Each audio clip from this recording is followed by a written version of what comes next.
100 años de soledad.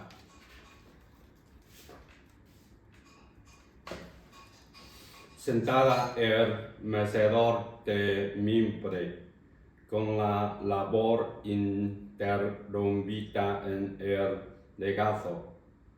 Amaranta contemplaba a Aureliano José con el mentón empadurnado de espuma, afilando la navaja barbera en la penca para afeitarse por primera vez. Se sangró las espinillas, se cortó el labio superior, tratando de meterse un poco picote de brozas rubias y después de todo gritó igual que antes. Pero el laborioso proceso le dejó a Amaranta la impresión de que en aquel instante había empezado a envejecer. Esta indicó a Aureliano cuando tenía tu edad. Dijo: ya eres buen hombre. Lo era desde hacía mucho tiempo, desde el día ya lejano en que Amaranta creyó que aún era un niño y se vio desnudándose en el baño delante de él, como lo había hecho siempre, como se acostumbró a hacerlo desde que Pilar Ternera se lo entregó para que acabara de criarlo. La primera vez que él la vio, lo único que le llamó la atención fue la profunda depresión entre los senos. Era entonces tan inocente que preguntó qué le había pasado, y Amaranta fingió excavarse el pecho con la punta de los dedos y contestó: me sacaron tajadas y tajadas y tajadas. Tiempo después, cuando ella se desapareció del suicidio de Pietro Crespi y volvió a bañarse con Aureliano José. Este ya no se fijó en la depresión, sino que experimentó un estremecimiento desconocido ante la visión de los senos espléndidos de pezones maratos. Siguió examinándola, descubriendo palmo a palmo el milagro de su intimidad, y sintió que su piel se erizaba en la contemplación, como se erizaba la piel de ella al contacto del agua. Desde muy niño tenía la costumbre de abandonar la hamaca para amanecer en la cama de Amaranta, cuyo contacto tenía la virtud de disipar el miedo de la oscuridad, pero desde el día en que tuvo conciencia de su desnudez, no era el miedo a la oscuridad lo que lo impulsaba a meterse en su mosquitero, sino el anhelo de sentir la respiración divina de Amaranta al amanecer. Una madrugada por la época en que ella rechazó al coronel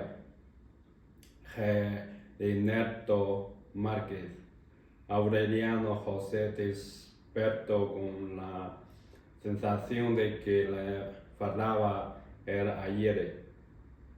Sintió los dedos de Amaranta como unos gusanitos calientes y ansiosos que buscaban su vientre. Fingiendo dormir, cambió de posición para eliminar toda dificultad y entonces sintió la mano sin la banda negra posando como un molusco ciego entre las arcas de su ansiedad, aunque aparentaron ignorar lo que ambos sabían y lo que cada uno sabía que el otro sabía. Desde aquella noche quedaron mancomunados por una complicidad inviolable. Aureliano José no podía conciliar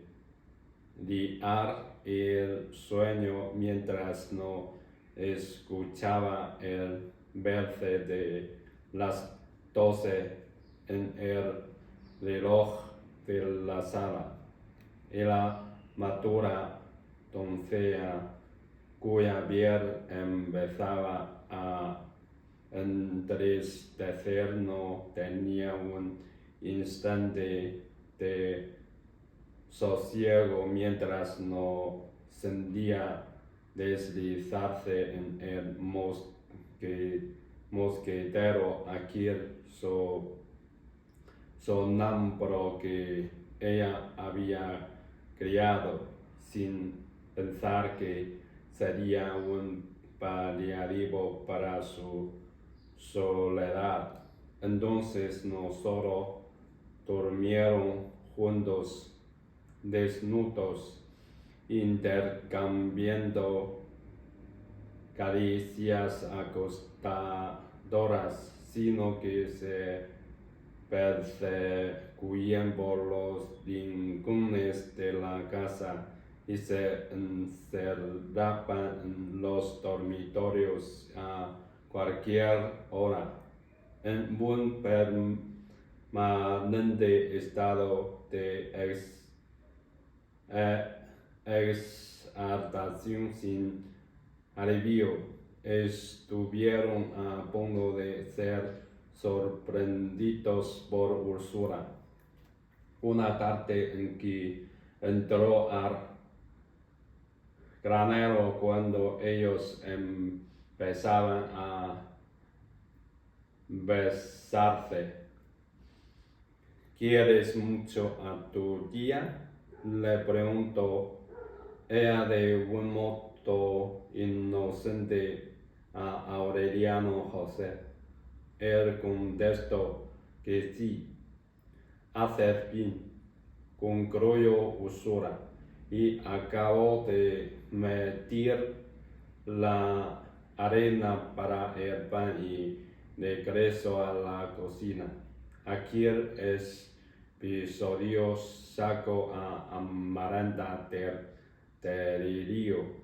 Se dio cuenta de que había llegado demasiado lejos, de que ya no estaba jugando a los besitos con un buen niño, sino chavaleando en buen pasión o otoñal, peligrosa y sin porvenir. Y la cortó de un tajo Aureliano José, que entonces terminaba su adiestramiento militar. Acabó por admitir la realidad y se fue a dormir al guardar los acabados y con los sartados a la tienda de Catarino. Se consolaba de su abrupta soledad, de su adolescencia prematura, con mujeres olorosas a flores muertas que él idealizaba en las tinieblas y las convertía en Amaranta mediante ansiosos esfuerzos de imaginación. Poco después empezaron a recibirse noticias contradictorias de la guerra, mientras el propio gobierno dimitía. Los progresos de la rebelión. Los oficiales de Magundo tenían informes confidenciales de la inminencia de una paz negociada a principios de abril. Un emisario especial se identificó ante el coronel Ernesto Márquez.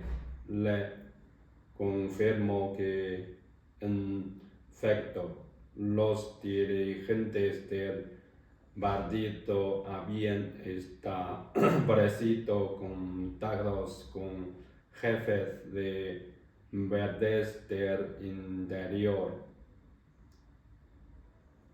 y estaban en vísperas de concertar el armisticio a cambio de 3 ministerios para los liberales, una de presentación minoritaria en el Parlamento y la amnistía general para los de verdes que pusieran las armas. El emisario llevaba una orden altamente confidencial de coronel Aureliano Buendía, que estaba en desacuerdo con los términos del armisticio.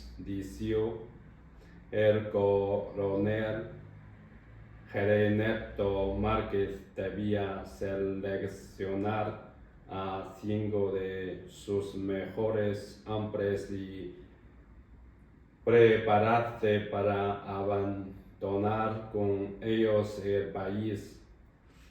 La orden se cumplió dentro de la más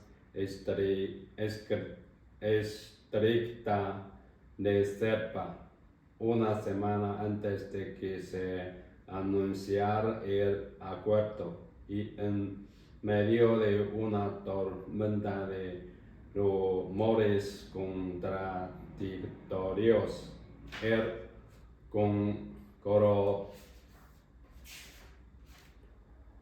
coronel Aureliano Buendía y 10 oficiales de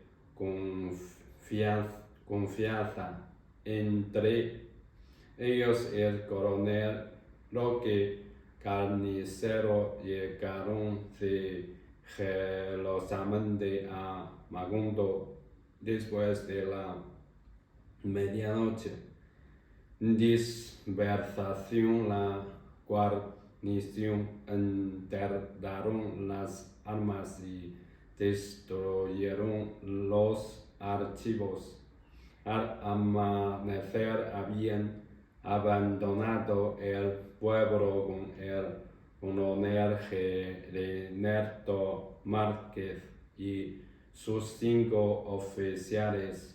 Fue una operación tan rápida y confidencial que Úrsula no se enteró de ella sino a última hora, cuando alguien dio unos golpecitos en la ventana de su dormitorio y murmuró: si quiere ver al coronel Aureliano Buendía, asómese ahora mismo a la puerta.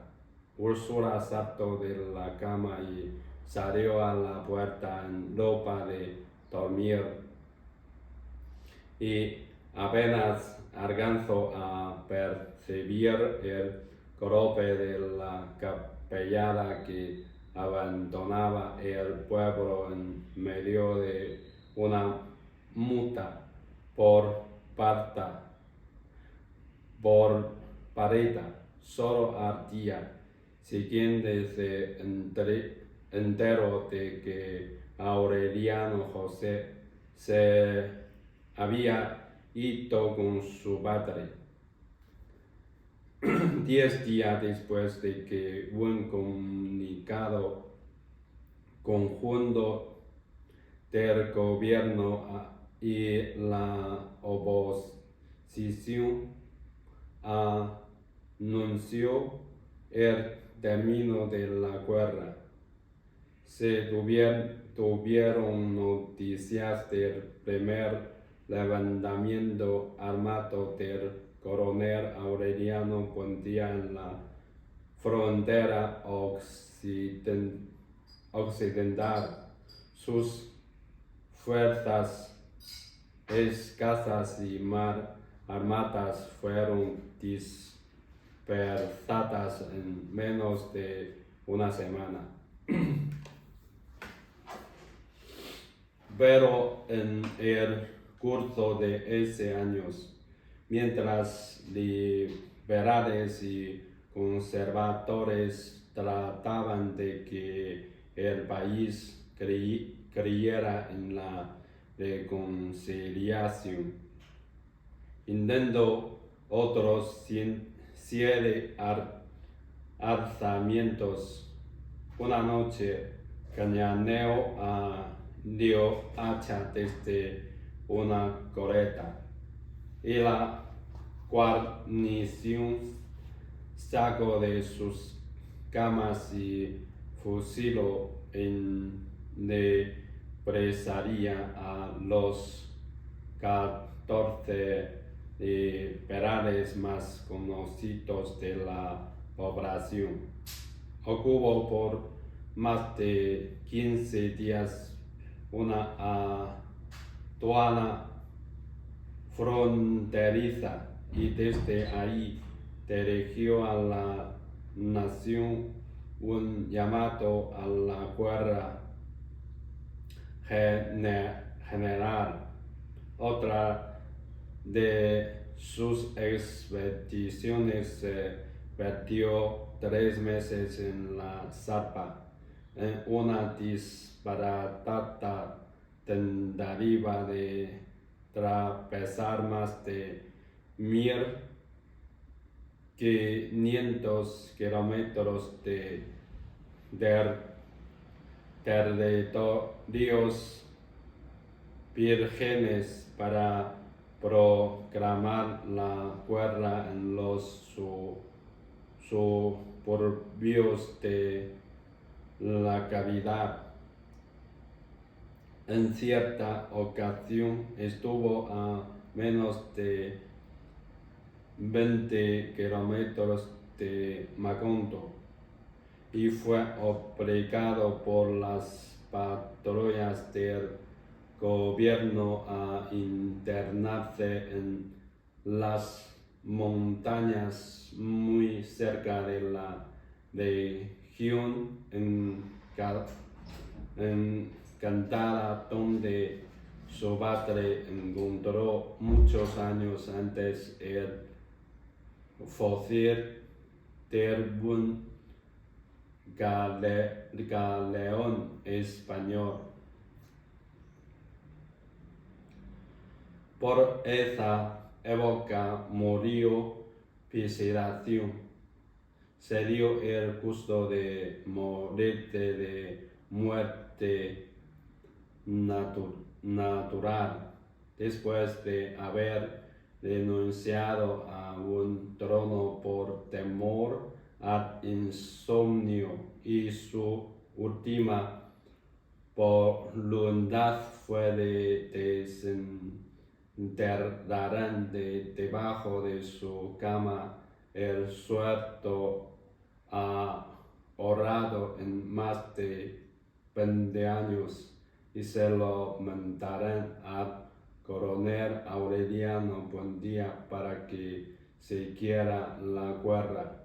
Pero Ursulano se tomó el trabajo de sacar ese dinero, porque en aquellos días se rumoraba que el coronel Aureliano Buendía había sido muerto en un desembarco cerca de la capital provincial.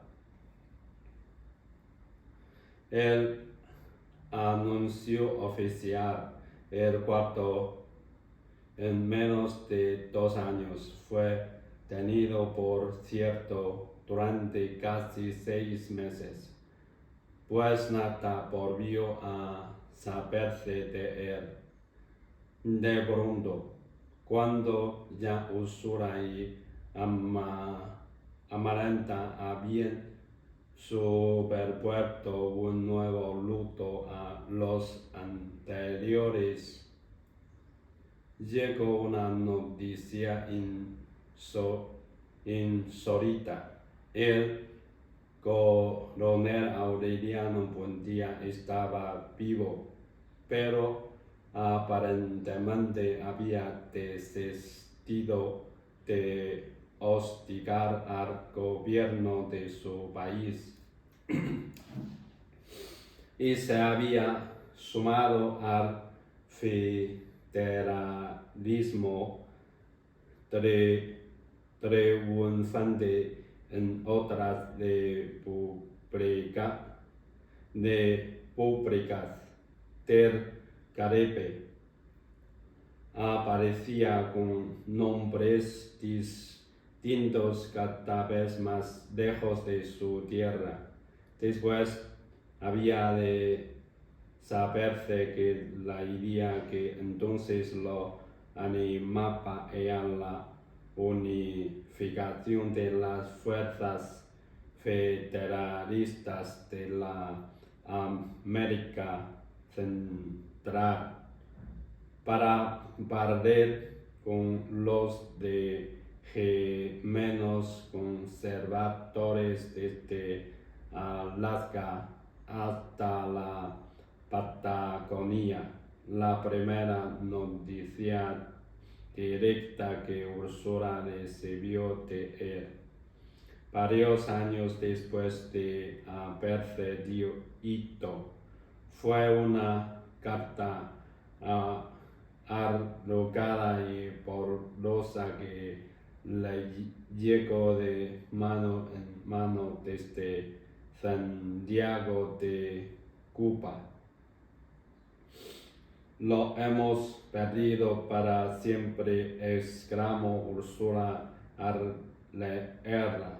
Por ese camino pasará la Navidad en el fin del mundo.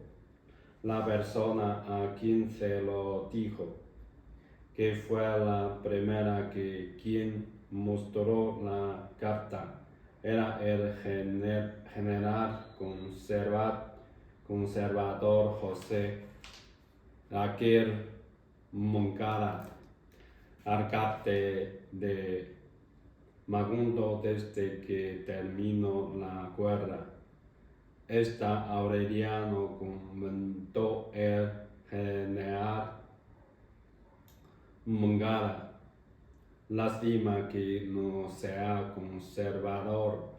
Lo admiraba de veras como muchos civiles conservadores. José Raquel Moncada había hecho la guerra en defensa de su partido y había alcanzado el título de general en el campo de batalla, aunque carecía de vocación militar. Al contrario, también como muchos de sus compartidarios era antimilitarista.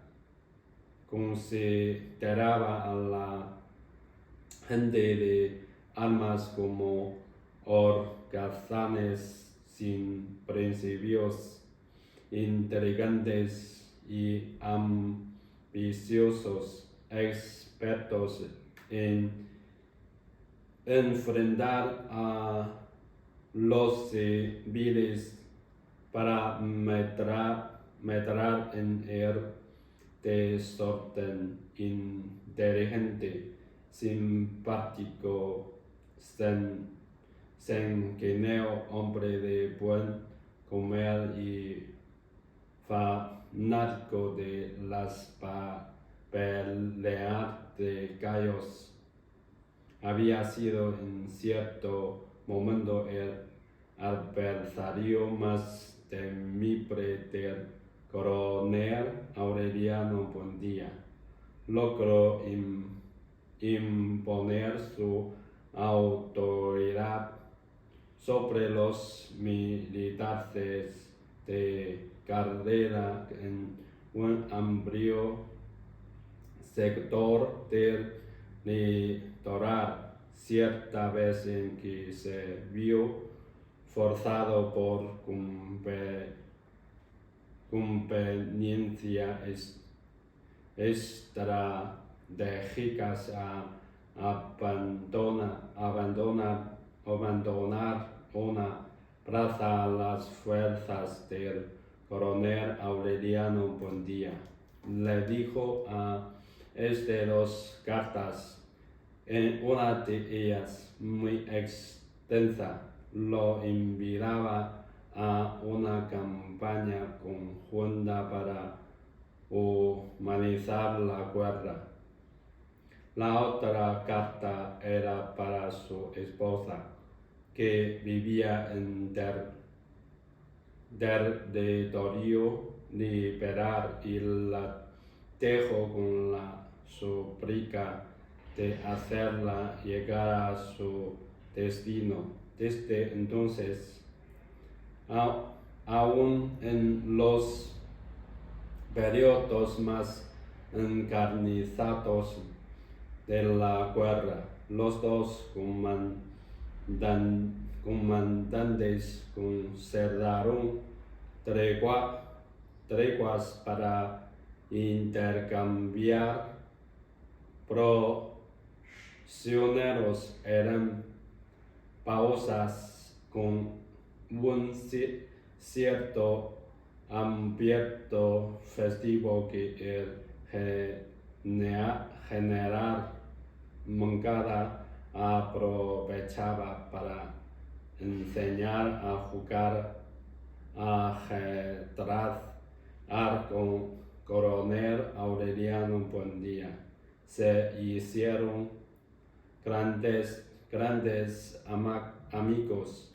Llegaron inclusive a pensar en la posibilidad de coordinar a los elementos populares de ambos partidos para liquidar la influencia de los militares y los políticos profesionales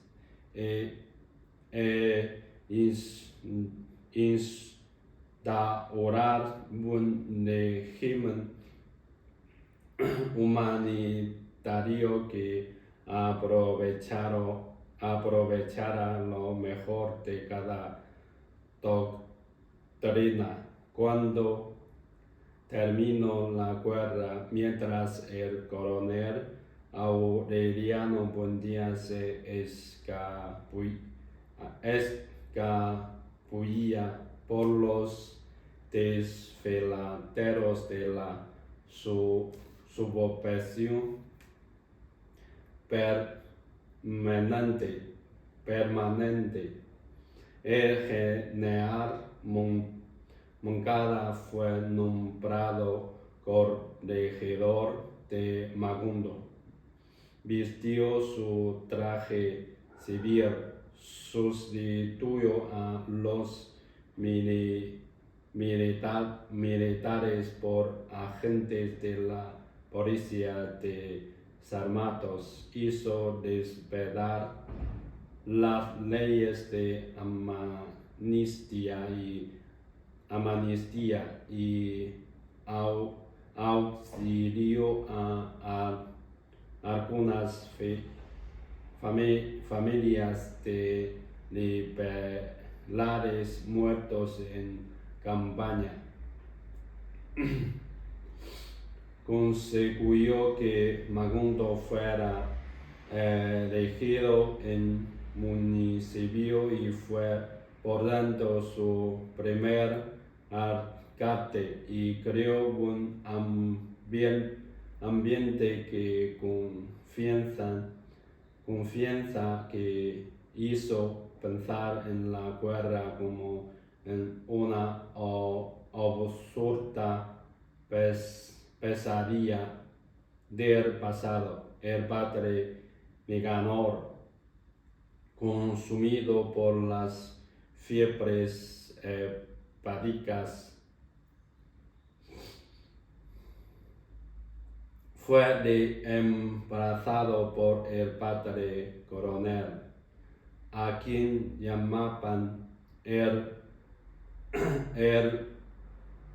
caporio veterano de la primera guerra federalista, Bueno Crespi, casado con Amparo Mosconde, y cuya tienda de juguetes e instrumentos musicales no se cansaba de prosperar. Construyó un teatro que las compañías españoles incluyeron en sus itinerarios. Era un vasto salón al aire libre con escaños de madera, un telón de terciopelo con máscaras griegas, 3 taquillas en forma de cabezas de león por cuyas bocas abiertas se vendían los boletos. Fue también por esa época que se restauró el edificio de la escuela. Se hizo cargo de ella don Melchor Escarona, un maestro viejo mandado de la sinagoga, que hacía caminar de rodillas en el barrio de Galicia a los alumnos despregados y les hacía comer ají picante a los lenguaraces con la complacencia de los padres. Aureliano II y José Arcadio II. Los voluntarios gemelos de Santa Sofía de la Piedad fueron los primeros que se sentaron en el salón de clases con sus pizarras y sus gises y sus jarritos de aluminio marcados con sus nombres de medios heredera de la belleza pura de su madre. Empezaba a ser conocida como Remedios la Bella a pesar del tiempo, de los lutos superpuestos y las aflicciones acumuladas. Úrsula se resistía a envejecer, ayudada por Santa Sofía de la Piedad, había dado un nuevo impulso a su industria de impostería, y no solo recuperó en pocos años de la fortuna que su hijo le gastó en la guerra, sino que volvió a devorar de oro puro los calabozos enterrados en el dormitorio. Mientras Dios me dé vida, salía decir, no faltará la plata en esta casa de locos. Así estaban las cosas cuando Aureliano José II de las tropas federalistas de Nicaragua se enroló